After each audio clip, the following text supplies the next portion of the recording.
धोखाबाज प्रेमिक को गिरफ्त कर कोर्ट चालाण कला उदला पुलिस। लोभ सेक्स और धोखा निजर चिकित्सा जीवा समय होइथिला देखा तापर गढ़ी उठिला प्रेम संपर्क आ प्रेम संपर्क पर विवाह प्रतिश्रुति देथिले युवक हेले विवाह स्वप्न देखाई शारीरिक संपर्क रखिया परे ठकीदेला प्रेमिक।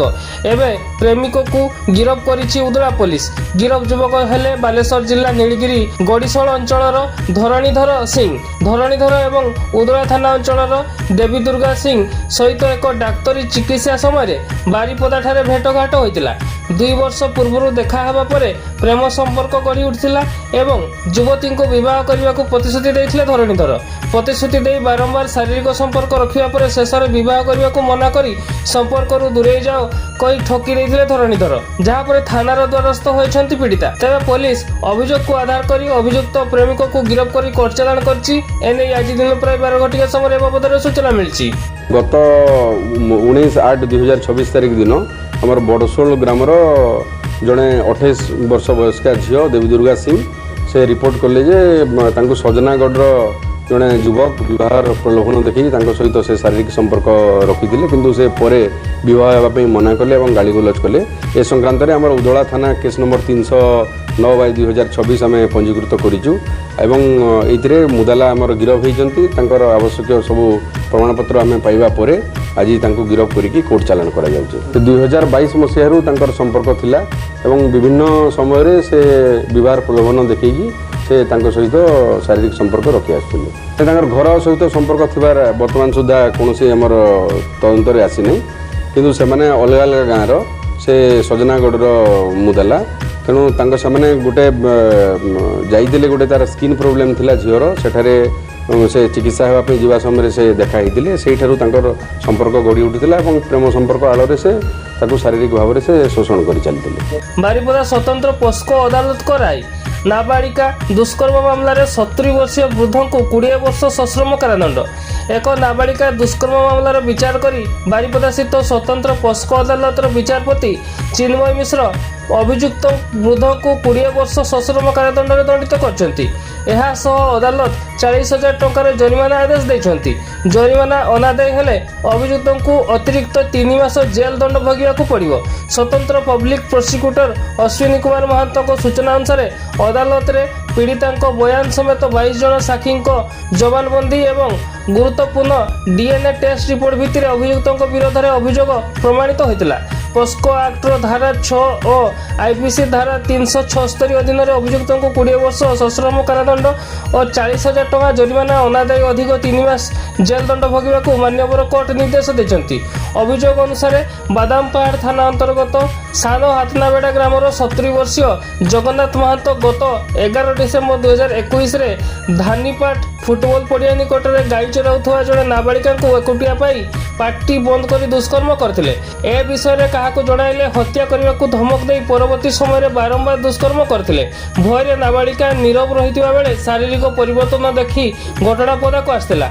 एहा परे परिवार लोके बादामपाहाड़ थाना रे लिखित एतला देवा परे पुलिस 36/17/2022 नंबर रे एक मामला रुजु करी अभियुक्त को गिरफ्त कर कोर्ट चालाण करथिला। समस्त प्रामाण्य और तथ्य को भित्ति करी अदालत आज यही चूड़ांत दंडादेश शुणाइछंती। एने आज अपराह्न प्राय 3टार बाबद सूचना मिली। Ashwini Kumar Mahanto special public prosecutor POCSO court Baripada आमर 1/7/2022 रे पीड़िता आपणकर सानहाटबेड़ा बादाम थाड़ा अधीन गाँव में गोरु चरैवा जाइतिला। गोरु चरैवा समय आसामी जगन्नाथ महांतो ताकू टेकी नहीं कि बलात्कार करथिले जोटार को कि आज मानवर पक्ष अदालत विचार करी तांको दोषी साब्यस्त करिसेंती। 6 पक्ष एक्ट रे तांको 20 वर्ष आउ 506 रे 2 वर्ष 341 रे 3 मास आ पार संगे संगे 40,000 टंका जरिमाना बंध करिसेंती। 40,000 टंका अनादाय पक्षे जदि से नदेला ताहले आउ 3 मास अधिका से जेल रे रहिबे बोली मानवर अदालत राय करछि। सेही 40,000 टंका आदाय हेले पीड़िता को माने पीड़िता को क्षतिपूरण बाबद से 40,000 टंका प्रदान कर तार संगे संगे मानवर अदालत पीड़िता को 6 लाख टंका क्षतिपूरण घोषणा कर। ନକଲି ପୋଲିସ ଜାଲରେ ଫସିଗଲା ଅସଲି ପୋଲିସ। 28,44,000 ଟଙ୍କାର ଚଳୁ ବାରିପଦା ସାଇବର ଓ ଅର୍ଥନୈତିକ ଅପରାଧ ଥାନାରେ ହେଲା ଅଭିଯୋଗ। ନିଜକୁ ଜଣେ IPS ଅଫିସର ପରିଚୟ ଦେଇ ଜଣେ କାର୍ଯ୍ୟରତ ମହିଳା ହାବିଲଦାରଙ୍କ ଠାରୁ 28,44,000ରୁ ଉର୍ଦ୍ଧ୍ୱ ଟଙ୍କା ଠକି ନେଇଥିବା ଘଟଣା ଏବେ ସମଗ୍ର ମୟୂରଭଞ୍ଜ ଜିଲ୍ଲାରେ ଚର୍ଚ୍ଚାର ବିଷୟ ପାଲଟିଛି। ବାରିପଦା ସାଇବର ଓ ଅର୍ଥନୈତିକ ଅପରାଧ ଥାନାରେ ଅଭିଯୋଗ ପରେ ଏକ ମାମଲା ରୁଜୁ କରି ତଦନ୍ତ ଜାରି ରଖିଛି ମୟୂରଭଞ୍ଜ ସାଇବର ପୋଲିସ। ଠକାମିରେ ଶିକାର ହୋଇଥିବା ମହିଳା ଜଣକ ହେଉଛନ୍ତି ହାବିଲଦାର ବିଜୁଳି ବେହେରା। ସେ ଏବେ ବାରିପଦା ରିଜର୍ଭ ପୋଲିସରେ କାର୍ଯ୍ୟରତ ଅଛନ୍ତି ଏବଂ ନିକଟରେ ତାଙ୍କର ମୟୂରଭଞ୍ଜର ନୂତନ ପୋଲିସ ଜିଲ୍ଲା ରାଇରଙ୍ଗପୁରକୁ ବଦଳି ମଧ୍ୟ ହୋଇଥିଲା। ଆଉ ଗୁରୁତ୍ୱପୂର୍ଣ୍ଣ ବିଷୟ ହେଉଛି ବଦଳି ହୋଇ ରାଇରଙ୍ଗପୁର ଯିବା ପାଇଁ ନାରାଜ ରହିଥିବାରୁ ଘଟିଛି ଏହିଭଳି କାଣ୍ଡ। ତେବେ ଏ ବାବଦରେ ପୋଲିସ ପକ୍ଷରୁ କୌଣସି ପ୍ରତିକ୍ରିୟା ମିଳିନଥିବା ବେଳେ ଅଭିଯୋଗକାରୀ ହାବିଲଦାର ମଧ୍ୟ ଏ ବାବଦରେ କୌଣସି ସୂଚନା ଦେବାକୁ ମନା କରିଦେଇଛନ୍ତି। ଏନେଇ ଆଜି ଦିନ ପ୍ରାୟ 12 ଘଟିକା ସମୟରେ ବିଶ୍ୱ ସୂତ୍ରରୁ ଏ ବାବଦରେ ସୂଚନା ମିଳିଛି। ଗଞ୍ଜେଇ ଚୋରା ଚାଲାଣ ବେଳେ ଭଞ୍ଜପୁର ପୋଲିସର ଚଢ଼ାଉ, 15 କିଲୋ ଗଞ୍ଜେଇ ଜବତ, 2 ଗିରଫ। ରାଜ୍ୟ ସରକାରଙ୍କ ନିଶାମୁକ୍ତି ଓଡ଼ିଶା ଅଭିଯାନକୁ ଏକ ବଡ଼ ସଫଳତା ମିଳିଛି। ଚୋରା ଚାଲାଣ ବେଳେ ଭଞ୍ଜପୁର ଥାନା ପୋଲିସ ଏକ ଗଞ୍ଜେଇ କାରବାରର ପର୍ଦ୍ଦାଫାଶ କରିଛି। ପୋଲିସ ଦ୍ୱାରା ଚଢ଼ାଉ କରାଯାଇ ପ୍ରାୟ 15 କିଲୋଗ୍ରାମ ଚୋରା ଗଞ୍ଜେଇ ଜବତ କରାଯିବା ସହିତ ଏହି ଘଟଣାରେ ସମ୍ପୃକ୍ତ 2 ଜଣ ଅଭିଯୁକ୍ତଙ୍କୁ ଗିରଫ କରାଯାଇଛି। ମିଳିଥିବା ସୂଚନା ଅନୁସାରେ ଭଞ୍ଜପୁର ପୋଲିସ ଟିମ୍ କୌଣସି ସୂତ୍ରରୁ ଖବର ପାଇ ବେଆଇନ ଭାବେ ଗଞ୍ଜେଇ ଚୋରା ଚାଲାଣ ହେଉଥିବା ସମୟରେ ଅତର୍କିତ ଭାବେ ଚଢ଼ାଉ କରିଥିଲେ। ଚଢ଼ାଉ ବେଳେ ଅଭିଯୁକ୍ତଙ୍କ ନିକଟରୁ 15 କିଲୋଗ୍ରାମ ଗଞ୍ଜେଇ ମିଳିଥିଲା, ଯାହାକୁ ପୋଲିସ ସଙ୍ଗେ ସଙ୍ଗେ ଜବତ କରିଛି। ଗିରଫ ହୋଇଥିବା 2 ଅଭିଯୁକ୍ତଙ୍କୁ ପଚରାଉଚରା କରାଯାଉଛି। ଏହି ନିଶା କାରବାର ପଛରେ ଆଉ କାହାର ହାତ ଅଛି ଏବଂ ଏହି ଗଞ୍ଜେଇ କେଉଁଠାରୁ ଆସି କେଉଁଆଡ଼େ ଚାଲାଣ ହେଉଥିଲା ସେ ନେଇ ପୋଲିସ ପକ୍ଷରୁ ଅଧିକ ତଦନ୍ତ ଜାରି ରହିଛି। ଏନେଇ ଗୁରୁବାର ରାତି ପ୍ରାୟ 11 ଘଟିକା ସମୟରେ ଜିଲ୍ଲା ପୋଲିସ ବିଭାଗ ପକ୍ଷରୁ ସୋସିଆଲ ମିଡ଼ିଆ ଏକ୍ସ ଯୋଗେ ଏ ବାବଦରେ ସୂଚନା ଦିଆଯାଇଛି। ଉତ୍କଳମଣି ଗୋପବନ୍ଧୁ ଦାସଙ୍କ ଶ୍ରାଦ୍ଧୋତ୍ସବ ଅବସରରେ ବାରିପଦା ଷ୍ଟାଡିୟମ ସମ୍ମିଳନୀ କକ୍ଷରେ ରକ୍ତଦାନ ଶିବିର ଅନୁଷ୍ଠିତ। ଉତ୍କଳମଣି ଗୋପବନ୍ଧୁ ଦାସଙ୍କ 98ତମ ଶ୍ରାଦ୍ଧୋତ୍ସବ ଅବସରରେ ଆଜି ଅର୍ଥାତ୍ ଶୁକ୍ରବାର ସକାଳ ପ୍ରାୟ 9 ଘଟିକା ଠାରୁ 12 ଘଟିକା ଯାଏଁ ବାରିପଦା ଷ୍ଟାଡିୟମ ସମ୍ମିଳନୀ କକ୍ଷରେ ଏକ ସ୍ୱେଚ୍ଛାକୃତ ରକ୍ତଦାନ ଶିବିର ଆୟୋଜନ କରାଯାଇଥିଲା। ଆସନ୍ତୁ କରିବା ରକ୍ତଦାନ, ବଞ୍ଚାଇବା ଅମୂଲ୍ୟ ଜୀବନ ବାର୍ତ୍ତା ସହ ଏହି ରକ୍ତଦାନ ଶିବିର ଅନୁଷ୍ଠିତ ହୋଇଯାଇଥିଲା। ଏହି କାର୍ଯ୍ୟକ୍ରମରେ ଅତିଥି ଭାବେ ବାରିପଦା ନଗରପାଳ କୃଷ୍ଣାନ୍ତ ମହାନ୍ତି, JMMର ଜିଲ୍ଲା ସଭାପତି କୃଷ୍ଣଚନ୍ଦ୍ର ଦାସ, କଂଗ୍ରେସ ନେତା ଶାନ୍ତନୁ ପାଲ, ସମାଜ ଖବରକାଗଜର ଜିଲ୍ଲା ପ୍ରତିନିଧି ଡକ୍ଟର ବିଜୟ ଅଗ୍ରୱାଲା, ବରିଷ୍ଠ ନାଗରିକ ପୂର୍ଣ୍ଣଚନ୍ଦ୍ର ବୁଗୁଡେଇ, ସମାଜସେବୀ ଅମର କୁମାର ସେଠୀ, ସୋମନାଥ ସିଂହ ପ୍ରମୁଖ ଉପସ୍ଥିତ ରହିଥିଲେ। ତେବେ ଏହି ରକ୍ତଦାନ ଶିବିରରେ ଭଞ୍ଜସେନାର କର୍ମକର୍ତ୍ତା, କଲେଜର ଛାତ୍ରଛାତ୍ରୀ ଏବଂ ଅନେକ ସ୍ଥାନୀୟ ଯୁବକ ଯୁବତୀମାନେ ଉତ୍ସାହର ସହ ରକ୍ତଦାନ କରିଥିଲେ। ପରିଶେଷରେ ଅତିଥିମାନଙ୍କ ଦ୍ୱାରା ସମସ୍ତ ରକ୍ତଦାତାଙ୍କୁ ସାର୍ଟିଫିକେଟ୍ ପ୍ରଦାନ କରି ସମ୍ବର୍ଦ୍ଧିତ କରାଯାଇଥିଲା। ଲଘୁଚାପ ବର୍ଷାରେ ସ୍ୱପ୍ନେଶ୍ୱର ସରକାରୀ ଉଚ୍ଚ ବିଦ୍ୟାଳୟର ହଷ୍ଟେଲ ଛାତରୁ ଗଳୁଛି ପାଣି, କ୍ଲାସରୁମ୍ରେ ଆଶ୍ରୟ ନେଲେ 40 ଛାତ୍ର। ବିଜେଡି ଟିମ୍ କଲା ଅନୁଧ୍ୟାନ। ମୟୂରଭଞ୍ଜ ଜିଲ୍ଲା ଯୋଶୀପୁର ନିର୍ବାଚନ ମଣ୍ଡଳୀ ରରୁଆ ବ୍ଲକ ଗଡ଼ାପଡ଼ସା ଗ୍ରାମ ପଞ୍ଚାୟତ ସ୍ଥିତ ସ୍ୱପ୍ନେଶ୍ୱର ସରକାରୀ ଉଚ୍ଚ ବିଦ୍ୟାଳୟରେ ଲଘୁଚାପ ଜନିତ ବର୍ଷା ଯୋଗୁଁ ବିଦ୍ୟାଳୟର ହଷ୍ଟେଲରୁ ଛାତରୁ ପାଣି ଗଳୁଥିବା ଦେଖିବାକୁ ମିଳିଛି, ଯାହା ଫଳରେ ହଷ୍ଟେଲରେ ରହୁଥିବା ପ୍ରାୟ 40 ଜଣ ଛାତ୍ର ସେଠାରେ ରହି ନପାରି ଶେଷରେ କ୍ଲାସରୁମ୍ରେ ଆଶ୍ରୟ ନେବାକୁ ବାଧ୍ୟ ହୋଇଛନ୍ତି। ତେବେ ଅଭିଭାବକମାନଙ୍କ ଠାରୁ ଏହି ସୂଚନା ପାଇବା ପରେ ଯୋଶୀପୁରର ପୂର୍ବତନ ବିଧାୟକ ଚକ୍ରଧର ହେମ୍ରମଙ୍କ ନେତୃତ୍ୱରେ ଏକ ବିଜେଡି ପ୍ରତିନିଧି ଦଳ ତୁରନ୍ତ ବିଦ୍ୟାଳୟ ପରିସର ପରିଦର୍ଶନ କରି ସ୍ଥିତି ଅନୁଧ୍ୟାନ କରିଥିଲେ। ଛାତ୍ରମାନଙ୍କର ଏହି ସମସ୍ୟା ସମ୍ପର୍କରେ କରଞ୍ଜିଆ PITDAଙ୍କୁ ସବିଶେଷ ଅବଗତ କରାଯାଇଥିଲା। ଏହି ସମ୍ବେଦନଶୀଳ ଘଟଣାକୁ ଗମ୍ଭୀରତାର ସହ ନେଇ PITDA ମହୋଦୟ ତୁରନ୍ତ ହଷ୍ଟେଲ ମରାମତି କାର୍ଯ୍ୟ ଆରମ୍ଭ କରିବା ସହ ଏହାକୁ ଯଥାଶୀଘ୍ର ଶେଷ କରିବାକୁ ପ୍ରତିଶ୍ରୁତି ଦେଇଛନ୍ତି। ଏହା ସହିତ ଛାତ୍ରମାନଙ୍କ ରହିବା ଓ ସୁରକ୍ଷା ବ୍ୟବସ୍ଥା କରାଯାଉଛି ବୋଲି ଆଶ୍ୱାସନା ଦେଇଛନ୍ତି। ପ୍ରଶାସନର ଏଭଳି ତ୍ୱରିତ ପଦକ୍ଷେପ ପାଇଁ ସ୍ଥାନୀୟ ବିଜେଡି ଟିମ୍ ଏବଂ ଅଭିଭାବକ ତରଫରୁ PITDAଙ୍କୁ ଧନ୍ୟବାଦ ଅର୍ପଣ କରାଯାଇଛି। ଏନେଇ ଆଜି ଦିନ ପ୍ରାୟ 12 ଘଟିକା ସମୟରେ ବାବଦରେ ସୂଚନା ମିଳିଛି। ରାଇରଙ୍ଗପୁରରେ ଚୋରି ଓ ଅପରାଧ ନିୟନ୍ତ୍ରଣ ପାଇଁ ପୋଲିସ ଓ ସୁନା ଗହଣା ବ୍ୟବସାୟୀଙ୍କ ଗୁରୁତ୍ୱପୂର୍ଣ୍ଣ ବୈଠକ ଅନୁଷ୍ଠିତ। ରାଇରଙ୍ଗପୁର ସହରରେ ଚୋରି, ଲୁଟପାଟ ଏବଂ ଅପରାଧିକ କାର୍ଯ୍ୟକଳାପ ଉପରେ ରୋକ ଲଗାଇବା ପାଇଁ ରାଇରଙ୍ଗପୁର ଟାଉନ ଥାନା ପରିସରରେ ଆଜି ଦିନ ପ୍ରାୟ 12 ଘଟିକା ସମୟରେ ଏକ ଗୁରୁତ୍ୱପୂର୍ଣ୍ଣ ବୈଠକ ଅନୁଷ୍ଠିତ ହୋଇଯାଇଛି। ଟାଉନ ଥାନା ଅଧିକାରୀଙ୍କ ଅଧ୍ୟକ୍ଷତାରେ ଆୟୋଜିତ ଏହି ସମୀକ୍ଷା ବୈଠକରେ ସ୍ଥାନୀୟ ସୁନା ଗହଣା ବ୍ୟବସାୟୀ ସଂଘର ସଦସ୍ୟ ଓ ଦୋକାନୀମାନେ ପ୍ରମୁଖ ଭାବେ ଯୋଗ ଦେଇଥିଲେ।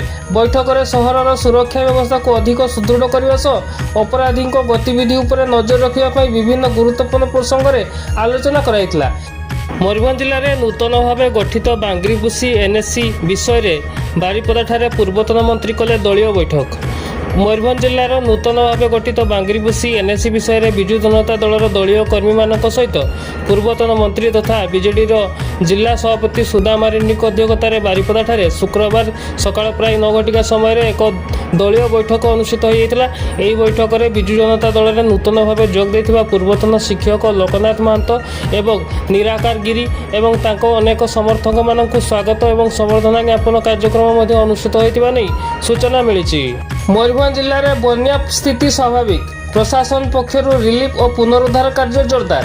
ମୟୂରଭଞ୍ଜ ଜିଲ୍ଲାରେ ବନ୍ୟା ସ୍ଥିତି ସମ୍ପୂର୍ଣ୍ଣ ସ୍ୱାଭାବିକ ହୋଇଛି। ବୁଢ଼ାବଳଙ୍ଗ ଏବଂ ସୁବର୍ଣ୍ଣରେଖା ନଦୀର ଜଳସ୍ତର ଯଥେଷ୍ଟ ହ୍ରାସ ପାଇବା ପରେ ସ୍ଥିତିରେ ସୁଧାର ଆସିଛି। ବିଭିନ୍ନ ସମ୍ବେଦନଶୀଳ ଅଞ୍ଚଳରେ ନିୟୋଜିତ ଥିବା ଏନ୍ଡିଆର୍ଏଫ୍ ଏବଂ ଓଡ୍ରାଫ୍ ଟିମ୍କୁ କାର୍ଯ୍ୟରୁ ଅବ୍ୟାହତି ଦିଆଯାଇଛି। ଜିଲ୍ଲା ପ୍ରଶାସନ ବର୍ତ୍ତମାନ ପରବର୍ତ୍ତୀ ରିଲିଫ ଓ ସ୍ୱାସ୍ଥ୍ୟ ସେବା ଉପରେ ସମ୍ପୂର୍ଣ୍ଣ ଗୁରୁତ୍ୱ ଦେଉଛି। ତେବେ ବନ୍ୟା ପ୍ରଭାବିତ ଅଞ୍ଚଳର ଲୋକଙ୍କ ସ୍ୱାସ୍ଥ୍ୟ ରକ୍ଷା ପାଇଁ 2ଟି ସ୍ୱତନ୍ତ୍ର ମେଡିକାଲ କ୍ୟାମ୍ପ ସମ୍ପୂର୍ଣ୍ଣ କାର୍ଯ୍ୟକ୍ଷମ ରହିଛି। ଜଳବାହିତ ରୋଗର ପ୍ରତିରୋଧ ଏବଂ ସ୍ୱଚ୍ଛ ପାନୀୟ ଜଳ ଯୋଗାଣ ପାଇଁ ସମସ୍ତ ବନ୍ୟା ପ୍ରଭାବିତ ଗ୍ରାମରେ ନଳକୂପ ଏବଂ ପାଇପ୍ ଜଳ ଯୋଗାଣ PWS ପ୍ରକଳ୍ପଗୁଡ଼ିକର ବ୍ୟାପକ ବିଶୋଧନ କାର୍ଯ୍ୟ ଜାରି ରହିଛି। ଏହା ସହିତ ଗୋପାଳକ ତଥା ଚାଷୀମାନଙ୍କୁ ସହାୟତା କରିବା ପାଇଁ ପ୍ରଭାବିତ ଅଞ୍ଚଳରେ ଗୋଖାଦ୍ୟ, କୁଣ୍ଡା, ନଡ଼ା ଆଦି ବଣ୍ଟନ କରାଯାଉଛି। ରାଜସ୍ୱ, କୃଷି ଏବଂ ଉଦ୍ୟାନ କୃଷି ବିଭାଗର ଅଧିକାରୀମାନଙ୍କୁ ନେଇ ଗଠିତ ଏକ ବହୁ ବିଭାଗୀୟ ଦଳ ବନ୍ୟାଞ୍ଚଳ କ୍ଷୟକ୍ଷତିର ତୃଣମୂଳ ସ୍ତରରେ ଆକଳନ କରୁଛନ୍ତି। ଏହି ପ୍ରକ୍ରିୟା ମାଧ୍ୟମରେ ଜିଲ୍ଲା ପ୍ରଶାସନ ପକ୍ଷରୁ ପ୍ରଭାବିତ ଲୋକଙ୍କୁ ଆର୍ଥିକ ରିଲିଫ ସହାୟତା ପ୍ରଦାନ କାର୍ଯ୍ୟ ମଧ୍ୟ ଆରମ୍ଭ କରାଯାଇ ସାରିଛି। ସ୍ଥିତି ସମ୍ପୂର୍ଣ୍ଣ ନିୟନ୍ତ୍ରଣରେ ଥିବା ନେଇ ଶୁକ୍ରବାର ଦିନ ପ୍ରାୟ 2 ଘଟିକା ସମୟରେ ଜିଲ୍ଲା ପ୍ରଶାସନ ପକ୍ଷରୁ ଏକ ପ୍ରେସ୍ ବିବୃତ୍ତିରେ ଏ ବାବଦରେ ସୂଚନା ଦିଆଯାଇଛି। ମୟୂରଭଞ୍ଜ ଜିଲ୍ଲାରେ ଆସନ୍ତା 28 ତାରିଖ ଯାଏଁ ବର୍ଷା ପବନ ସହ ବଜ୍ରପାତ ହେବା ନେଇ ଆଞ୍ଚଳିକ ପାଣିପାଗ ବିଭାଗ ପକ୍ଷରୁ ବିଭିନ୍ନ ୱାର୍ଣ୍ଣିଂ ଜାରି। ସୂଚନା ଅନୁସାରେ ମୟୂରଭଞ୍ଜ ଜିଲ୍ଲାରେ ଆସନ୍ତାକାଲିଠାରୁ 24 ତାରିଖ ଯାଏଁ ବର୍ଷା ପବନ ସହ ବଜ୍ରପାତ ହେବା ନେଇ ୟେଲୋ ୱାର୍ଣ୍ଣିଂ ଜାରି କରାଯାଇଛି।